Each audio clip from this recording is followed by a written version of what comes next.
Here in part 2 of example 5b from section 10.4, there really isn't going to be much more to do, and in comparison you'll find out that this is a much shorter podcast than in part 1.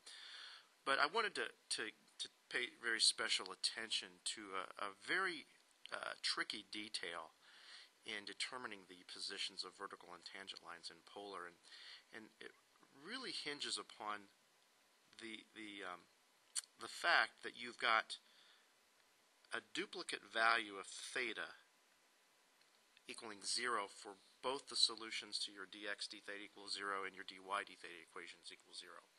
And in the whenever that happens, the directive here is to make sure that we disregard those two results, because as the text indicates, anytime that the derivative of x and the derivative of y are simultaneously 0 at a certain value of theta, we have inconclusive evidence that any kind of vertical or horizontal tangent is taking place, and we just want to disregard that particular instance. So in this particular problem, we have 3 instances where we would have a vertical tangent. Remember, the dx equaling 0 is the vertical tangent, and only 2 instances where we would have a horizontal tangent. And as far as finishing it up and getting the actual positions, as I said before, I only require that you guys find the ordered pairs at which these tangents occur. It seems like it might be a little confusing because we have the two parametric, the parametric equation of forms x and y here that seemingly could be used, and you could, of course, find a rectangular coordinate for these tangent lines. But we're more concerned with the polar form, and I know that might be a little deceiving because the directions don't really state so.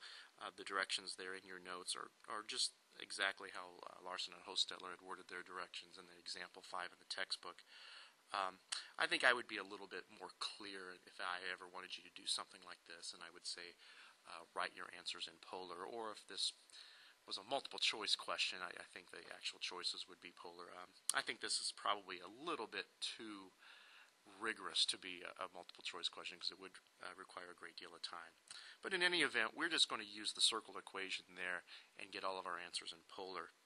And I might leave out a lot of the details because of the fact that I know that you can all systematically plug in values into the our equation up there. But just to kind of get the ball rolling here, vertical tangents, once again, are going to occur 3 different times. And those 3 different times are at the ordered pairs where the theta value is given as pi over 3, and 5 pi over 3.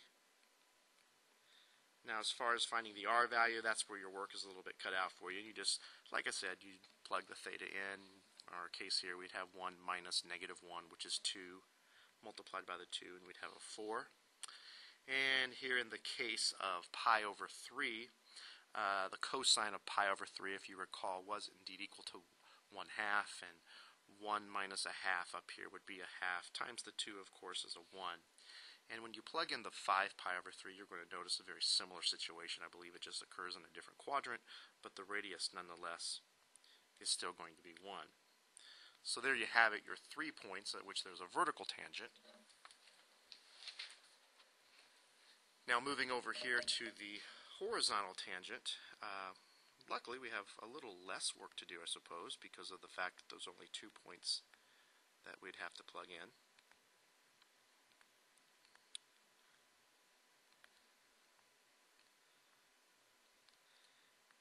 And as before, the y value, or I'm sorry, I should say theta value in each case is the given angle that we had found.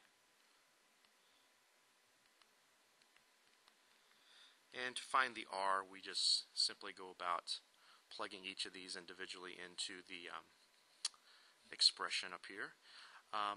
Cosine of 2 pi over 3, you're going to find a lot of similarities between the cosine of pi over 3 and the cosine of 2 pi over 3. And I don't want to turn this into a long, drawn-out trigonometric lesson, but you should find out that you would have a value, if I write it up here, a value of -1/2. Let's see if we can write this a little bit better.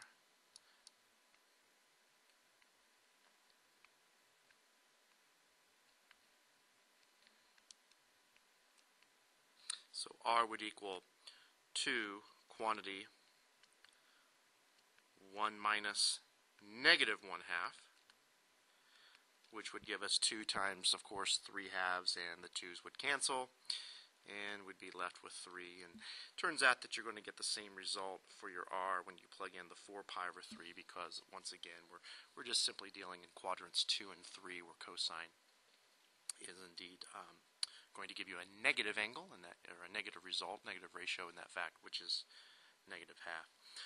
So you've got your 5 different types of tangents here, and once again, you know, I would challenge you to maybe play around with the graph of this. Of course, you could use your TI graphic calculator, but just to kind of give you a little bit of insight, the graph turns out that it will look a little something like this. It is indeed a cardioid. It's kind of got its cusp here at the origin, and it's going to do most of its action to the right of the pole. So it's a little something like that, and then like I said, the tangent lines here, you've got quite obviously 2 positions where there's going to be a horizontal above and below, and I think it's pretty clear to see, yep, those do occur in those quadrants 2 and 3, which is going to yield the theta values of 2 pi over 3 and 4 pi over 3. And then the vertical tangents would occur over here to the far left. That would serve as the 4 comma pi. And then you've got 2 positions over here to the right of the cardioid at the 1 pi over 3 and 1 5 pi over 3. And, you know, one can argue that, is that indeed the same tangent line? Well, yeah, but what we were talking about here is finding the points of tangency, and they are 2 unique points. So there you have it, our 5 tangent points that produce vertical and horizontal tangent lines.